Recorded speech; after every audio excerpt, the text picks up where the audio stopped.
మామూలుగా అనుకూలమైన స్థితిలో అనుకూలంగా ఉండడం చాలా తేలికండి. ప్రతికూల పరిస్థితులలో ఉండి ఒక పరమ ప్రయోజనం కోసం నిలబడగలగడం గొప్ప. ప్రతికూల పరిస్థితిలో తట్టుకుని నిలబడడం గొప్ప. అనుకూల పరిస్థితులలో అన్ని అనుకూలంగా ఉంటే నిలబడడం గొప్ప ఏమిటండి? అందుకే ధర్మరాజు గారి జీవితం అంత అద్భుతంగా ఉంటుంది. అందుకే అక్కడే ఇమడగలిగాడు. ఎంతగా ఇమడగలిగాడంటే భీష్ముడు కానీ, ద్రోణుడు కానీ, దుర్యోధనుడు కానీ, దుర్యోధనుడి తండ్రి అయిన ధృతరాష్ట్రుడు కానీ ధర్మరాజుకి యవ్వరాజ్య పట్టాభిషేకం చెయ్యడం సాధ్యం కాదని వేలెత్తి చూపించడం వాళ్ళకి అవకాశం లేకుండా పోయింది. అంటే అంత ప్రతికూల పరిస్థితిలో అంతటి ఆనుకూల్యతని సాధించుకున్నాడు. ఇటువంటి దుర్యోధనుడు, ఇటువంటి ధృతరాష్ట్రుడు, ఇటువంటి దుర్యోధనుడి సోదరులు, పక్కన ఉన్నటువంటి శకుని, ఇంతమంది మధ్యలో ఉంటూ ఆయన గుణములు ఎంత ప్రకాశించాయంటే పౌరులందరూ కూడా ఎప్పటికైనా ఈ ధర్మరాజే మాకు రాజు కావాలి, మళ్ళీ పాండురాజు రాజ్యం చేసినట్టుంటుంది. ఈ పాండవులు తేజోంశ సంభవులు, ఈ పాండవులు రాజ్యానికి రావాలి, ఐదుగురే అని అనిపించుకున్నారు. అంటే అది ఒక రాత్రి వస్తుందండి. ఒక వ్యక్తి కీర్తి పొందాలి అంటే ఒక్క రాత్రి రమ్మంటే వచ్చేది కాదు. ఎన్ని సంవత్సరములు అశిధారావ్రతంగా ఆయన కష్టపడితేనో వచ్చిన కీర్తి. అసూయ పెంచుకు రాళ్ళేయడానికి నిమిషం పట్టచ్చు, కానీ కీర్తి సంపాదించుకోవడానికి ఎంతకాలం పడుతుంది, ఎంత జాగ్రత్తగా ఆయన ప్రవర్తించవలసి ఉంటుంది. కాబట్టి ఎంత జాగ్రత్తగా ప్రవర్తించారో భారతాన్ని చదువుతున్నప్పుడు ధృతరాష్ట్రుడు యవ్వరాజ్య పట్టాభిషేకం ధర్మరాజుకి చేశాడు అని కనపడుతుంది. కానీ ఆయన యవ్వరాజ్య పట్టాభిషేకం పొందింది అంత అనుకూలమైన పరిస్థితిలో కాదు. పాండురాజు కాదు ఇచ్చింది, ధృతరాష్ట్రుడు ఇచ్చాడు. ఎలా అంటే గుండెల నిండా కోరిక దుర్యోధనుడికి ఇవ్వాలని. దుర్యోధనుడికి ఇవ్వండి, ధర్మరాజు కొద్దు అన్నవాడు ఒక్కడు లేకుండా ఉండేటట్టుగా ధర్మరాజు బతికాడు. అదే మాటలండి. ఈ పరిణతి ఎవరిది? ఒక పిల్లవాడిది. ఆయన దార్శనికుడు. ఆయన యొక్క నేతృత్వంలో నలుగురు అలా నడిచారు. ఈ ఐదుగురు నడిచి పెద్దల దగ్గర నుంచి ప్రజల వరకు రాజైతే ధర్మరాజే అవ్వాలి అని అనిపించుకుని యవరాజ్య పట్టాభిషేకాన్ని పొందాడు. అది కదు పట్టుదలంటే, అది కదు జీవితంలో వృద్ధిలోకి రావడం అంటే. రావాలి అని అనుకుందనుకోండి, అది ఎలాగైనా వస్తుంది. వృద్ధిలోకి రావాలన్న కోరిక నీకు ఉండాలి, కానీ నువ్వు ఎదగలవు. అది లేకపోతే అన్నీ కావాలంటావు. ఏదో లేదు నేను చదువుకోలేదంటే అలాగే ఉంటుంది. నేను చదువుకు తీరాలనుకున్న లాల్ బహదూర్ శాస్త్రి గారికి వరదలలో ఉన్న గంగానది ఆయన అడ్డగించలేకపోయింది. వీపుకి పుస్తకాలు కట్టుకుని ఈది వెళ్ళి చదువుకున్నాడు మహానుభావుడు.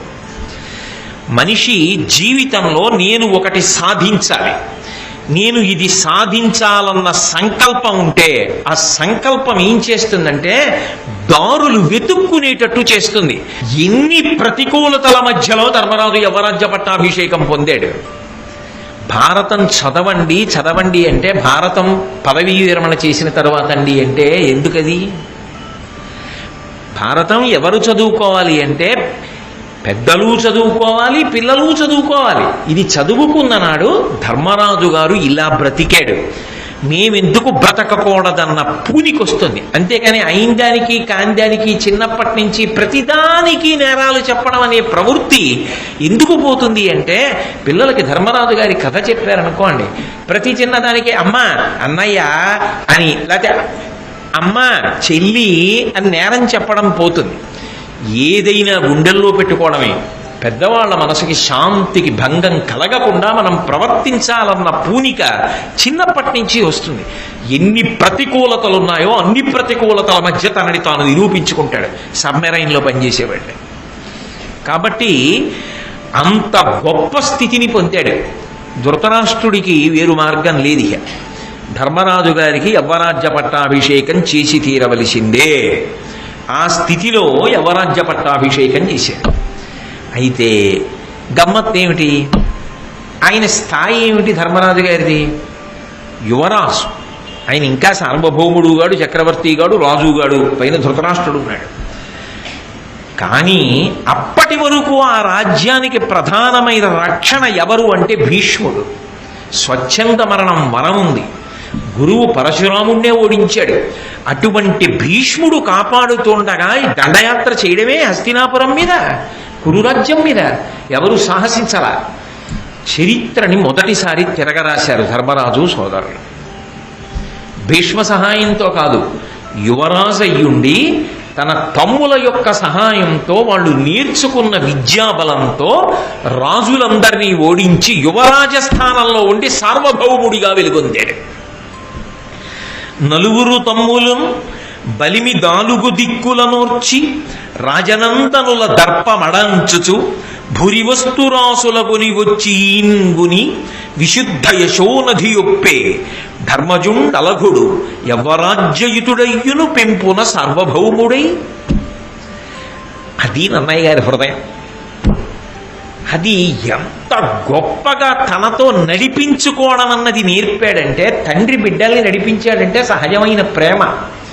అందులో పిన్ని పిల్లలు ఉన్నారు, ఇద్దరు నకుల సహదేవులు. కానీ పిన్ని పిల్లలు అన్న మాట ఆయనకు ఉండదు. తన వెంట నలుగురిని ఎంత బాగా తిప్పి కాపాడుకున్నాడు, ఎంత వృద్ధిలోకి తెచ్చాడంటే, నలుగురు తమ్ములు బలిమి నాలుగు దిక్కులు నోర్చి, నలుగురు తమ్ముళ్ళు ఈయన యువరాజు అయిన తర్వాత 4 దిక్కుల దండయాత్ర చేశాడు. రాజనందనుల దర్పమడంచుచు రాజకుమారుల యొక్క దర్పమంతా అణచి భూరి వస్తురాసుల గొనివచ్చి ఈన్గొని అనేకమైనటువంటి అమూల్యమైన బహుమానాలు తీసుకొచ్చి ఆ రాజుల దగ్గర నుండి ధర్మరాజు గారికి ఇస్తే వాటన్నింటినీ స్వీకరించి మళ్ళీ పాండురాజా అనిపించుకున్నాడు. ఈన్గొని విశుద్ధ యశోనిధి ఒప్పే, గొప్ప కీర్తివంతుడయ్యాడు. ధర్మజుండలఘుడు, ఎంత పెద్ద మాట అండి. లఘు అంటే చిన్నది, అలఘుడు చిన్నవాడుగాడు. యువరాజు అంటే చిన్నవాడు. ధృతరాష్ట్రుడు పెద్దవాడు, భీష్ముడు పెద్దవాడు, ధర్మరాజు చిన్నవాడు. వయస్సులోనేమో నిర్వహణలో, పరాక్రమంలో, వ్యూహరచనలో ఎంతటివాడు అంటే యవ్వరాజ్యయుతుడయ్యును పెంపున సార్వభౌముడై. యువరాజైన సార్వభౌమ పదవిలో ఉన్నవాడు ఏ స్థానాన్ని పొందుతాడో ఆ స్థానాన్ని పొందాడు.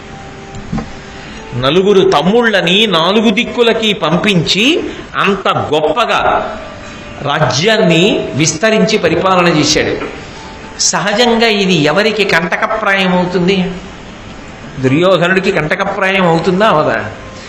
ఆయనకి మొదటి నుంచి కోరిక ఏమిటంటే ధర్మరాజు గారు ఎదగకూడదు, ధర్మరాజు గారు యువరాజు కాకూడదు. ఆపలేకపోయాడు. ఎందుకు ఆపలేకపోయాడు? ఎన్ని కుట్రలు చేసినా ఎందుకు ఫలించవు అంటే అక్కడ ధర్మం ఉంది. ధర్మదేవత యొక్క అంశలో వచ్చాడు. వెనక ధర్మరాజు చేత రక్షింపబడుతున్న సోదరులు. ఇది పాండురాజు గారు కోరుకున్నది. ఎన్ని కుట్రలు చెయ్యండి, ఎన్ని కుతంత్రాలు చెయ్యండి, ధర్మాన్ని పట్టుకున్న వాడి ముందు అవి పనిచేస్తాయని అనుకోవడం అవివేకం. అందుకే ధర్మరాజు గారు శోభిల్లేడు. ఎన్ని ప్రతిబంధకాలు వచ్చాయో అంత గొప్పగానూ ఎదిగాడు మహానుభావుడు. మహాభారతంలో ధర్మరాజు అన్న పరిశీలనం చెయ్యడం ఎందుకు అంటే, ధర్మరాజు గారి యొక్క ఆలోచన దృక్పథం సమాజంలో అందరూ అలవాటు చేసుకోవాలి. పంచమ వేదమైనటువంటి భారతం కేవలముగా వృద్ధులైపోయినటువంటి వారికి మాత్రమే కాదు. యథార్థమునకు భారతం బాగా ఎవరు వంట పట్టించుకోవాలి అంటే యువకులు బాగా వంట పట్టించుకోవాలి. ఎందుకని అంటే జీవితం వాళ్ళది, మనశ్శాంతి వాళ్ళది, కుటుంబాలను శాంతియుతంగా, దేశాన్ని శాంతియుతంగా ఉంచవలసిన వాళ్ళు.